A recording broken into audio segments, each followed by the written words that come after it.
Eh, baka nahihirapan ka Kakatay na naman. lang muna. Ano yung sipon? You're like a puppy. Again. Katie. Nagulat ako parang may ibon eh. Uy, oh, iba yun eh.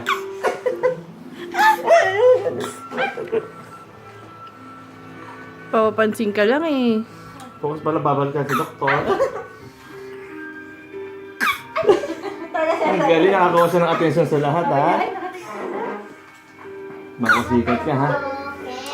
Dapat i-squeeze mo yung chan eh.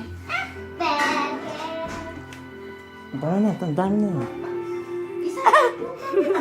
Hindi mas